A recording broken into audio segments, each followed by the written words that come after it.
professor Frank trouxe um pequeno vídeo para explicar para vocês o que vai estar na avaliação de segunda-feira. Bem, a primeira situação que você vai deixar bem claro na avaliação é o que vem a ser o chamado aquecimento global. Então, o aquecimento global ele é provocado pela emissão de gases nocivos na atmosfera. Então, quando você olhar lá no seu caderno, você vai verificar o seguinte: olha, nós estamos localizados na troposfera e acima da troposfera existe a estratosfera, local onde existe a chamada camada de ozônio. Essa camada de ozônio, ela nos protege da radiação ultravioleta, ou seja, dos raios ultravioletas que são lançados pelo Sol. O que acontece? Esses raios ultravioletas, 60% deles são transformados em energia. Os outros 40% devem fazer uma espécie de ciclo que devem se perder na atmosfera. O que acontece para provocar o chamado aquecimento global? A emissão de gases nocivos, principalmente através da queima de combustíveis fósseis, libera esses gases poluentes como o dióxido de carbono, eles são lançados para a atmosfera e vão criar uma espécie de um tampão, impedindo que esses 40% suba, ou seja, então de certa forma eles vão provocar o aumento das temperaturas na Terra. Quais que são as consequências? Então você vai ver lá na prova as consequências do chamado aquecimento global. Então, entre as consequências, nós teremos o aumento das temperaturas, o surgimento de tempestades e catástrofes, além do aumento dos níveis dos mares. Então, esse aumento dos níveis dos mares vai acabar provocando problemas como o desaparecimento de algumas cidades e até mesmo problemas ambientais e vão provocar, de certa forma, a falta de alimentos, né? Então, o aquecimento global ele é provocado pela emissão de gases nocivos, e esses gases nocivos que são lançados principalmente pela indústria, pelos automóveis, que são lançados pelas atividades que utilizam os combustíveis fósseis. Não só a queima de combustíveis fósseis, mas os desmatamentos, a pecuária, né? A pecuária inclusive libera o chamado gás metano. Então esses fatores, esses gases que são lançados na atmosfera, acabam contribuindo para o chamado aquecimento global. Então, como disse a vocês, a Terra ela tem o chamado efeito estufa. Então, o efeito estufa é um efeito natural da Terra. É como se nós abríssemos uma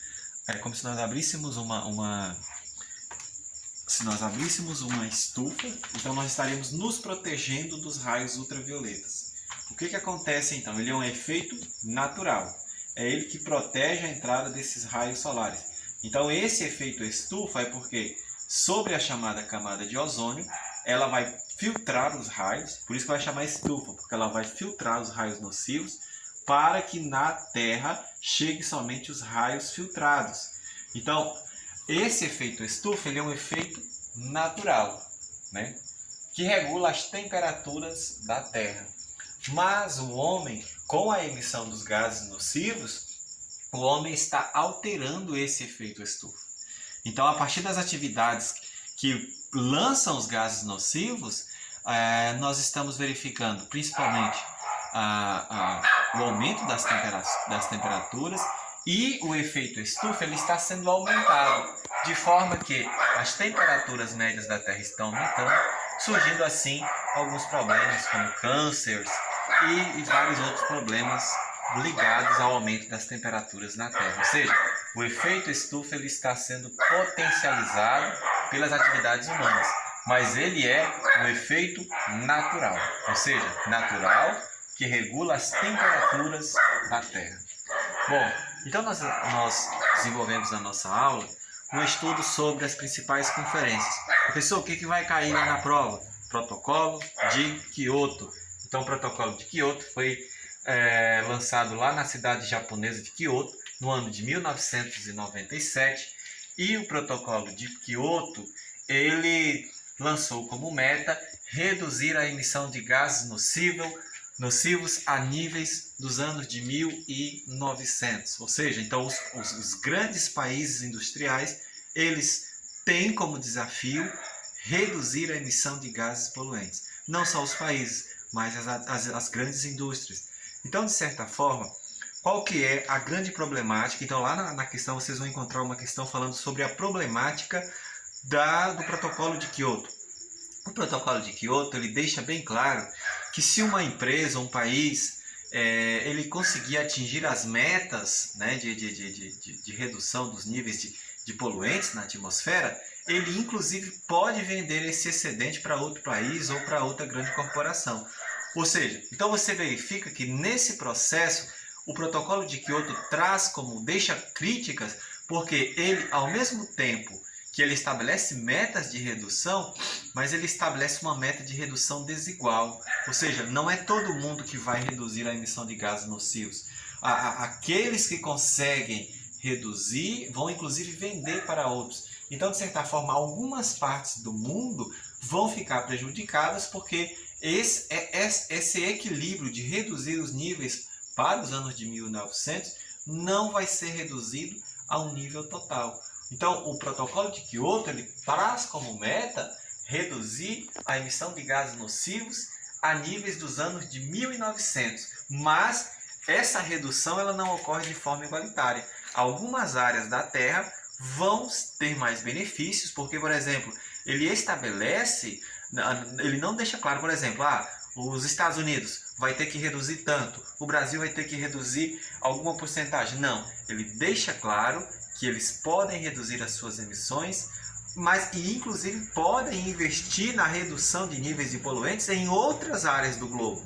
Então, por isso, o protocolo de Kyoto ele traz como crítica esse fato de a redução ela não acontecer de forma igualitária dentro da Terra, né? A gente pode analisar dentro desse processo que um dos principais problemas ambientais ocasionados pelo grande desenvolvimento das atividades industriais é a chamada chuva ácida. A chuva ácida ela surgiu lá no século XIX, já se conhece ela. Então, durante o ciclo hidrológico, os gases que são lançados pelas grandes atividades industriais, pelos grandes centros urbanos, esses gases são potencializados junto com o ciclo das chuvas. E aí, quando você tem as chuvas na precipitação, você tem uma chuva com elevado potencial de hidrogênio, com elevado potencial de acidez.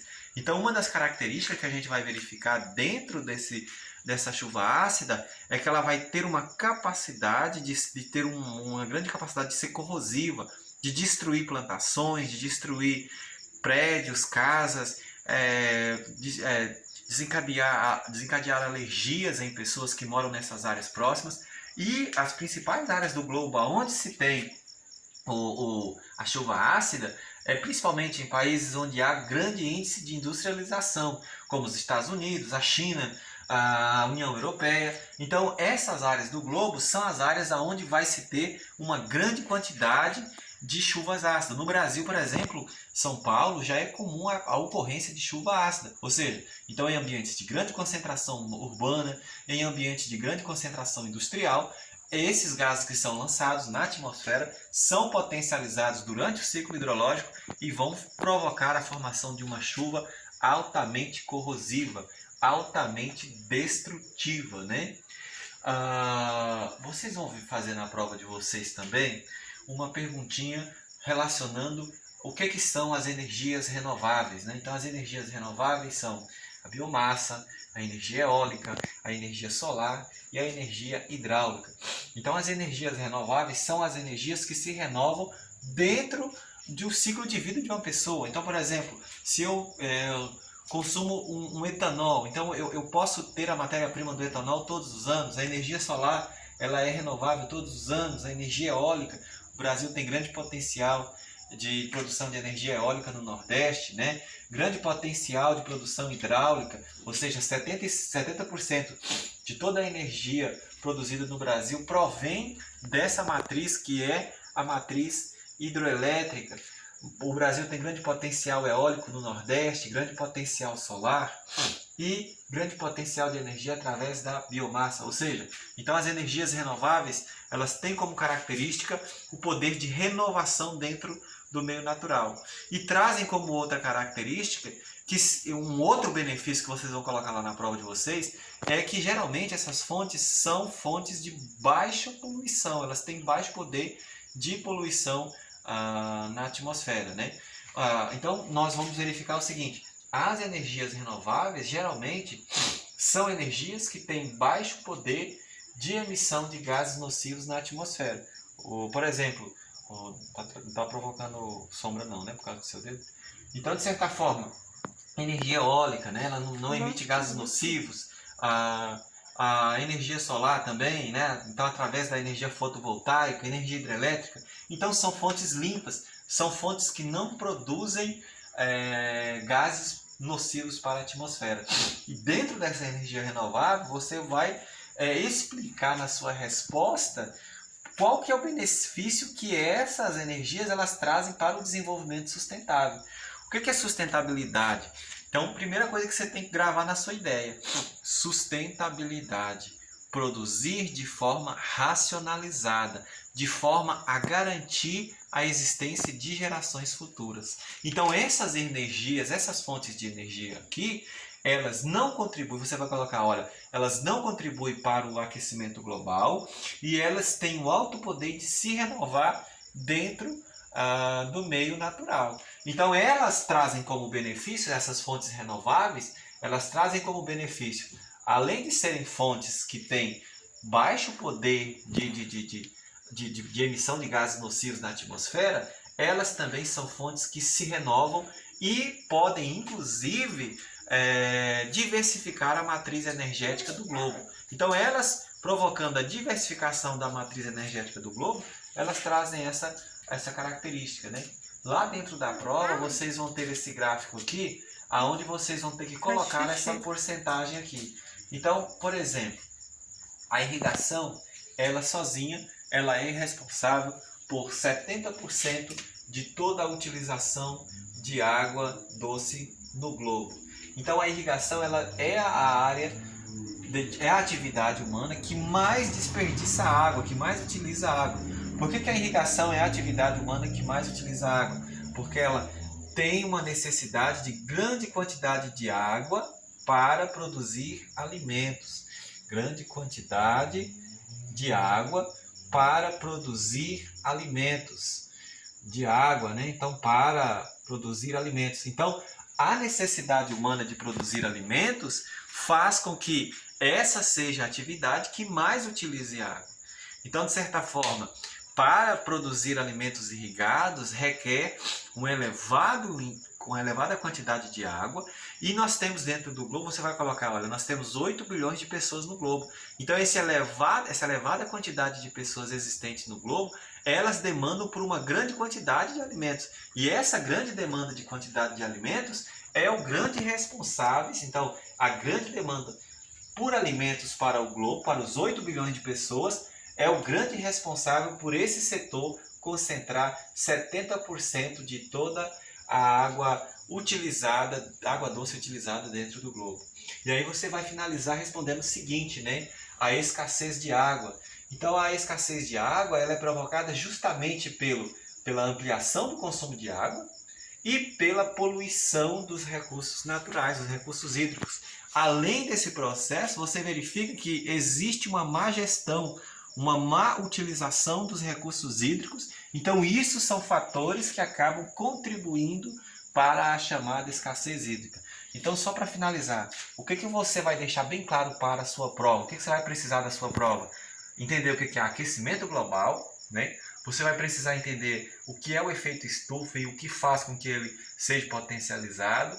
Você vai ter que identificar quais que são as missões do protocolo de Kyoto e quais que são as críticas que são feitas a ele, né? Eu comentei a vocês que ele não limita a redução de gases nocivos a todas as áreas do globo, né? Então ele deixa como brecha esse problema. A chuva ácida, você vai precisar de identificar, entender como funciona a chuva ácida lá na sua prova. As fontes de energias renováveis, você precisa para a sua prova. Você precisa relacionar as energias renováveis com o desenvolvimento sustentável.